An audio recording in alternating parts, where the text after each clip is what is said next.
CM Pushkar Singh Dhami ने जौलजीबी मेला 2024 का शुभारंभ किया। इस अवसर पर उन्होंने 64.47 करोड़ की 18 योजनाओं का लोकार्पण एवं शिलान्यास किया।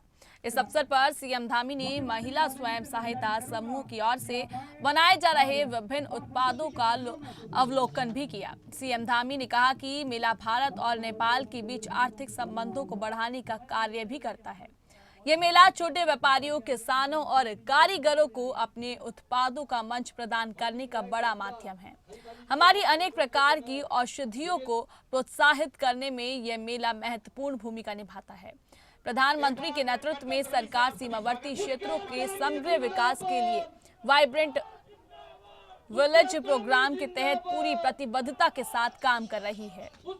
जिन गांव को पहले अंतिम गांव कहा जाता था और इस अवधारणा को बदलकर प्रधानमंत्री ने इन गांव को देश के पहले गांव की संज्ञा दी।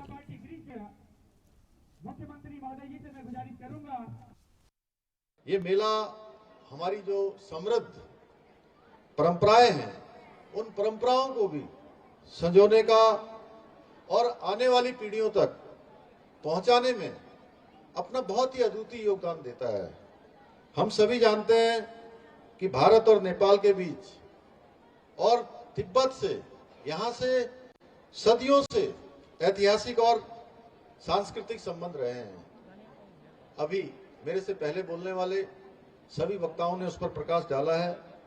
जहां तक मैं अगर बात करूं हमारे पड़ोसी देश नेपाल की, तो यहाँ हमारा पूरे इस क्षेत्र में, चाहे धारचूला का क्षेत्र हो, जौलजीबी का क्षेत्र हो, या पूरे पिथौरागढ़ जनपद का हमारा झूलाघाट से लेकर पिपली से लेकर जितने भी देवड़ा से लेकर ये सीमांत क्षेत्र जो आता है, और आगे चले जाएं तो चंपावत और उधम सिंह नगर के अनेक स्थान जो नेपाल से जुड़े हुए हैं, वहां नेपाल से रोटी और बेटी का संबंध है।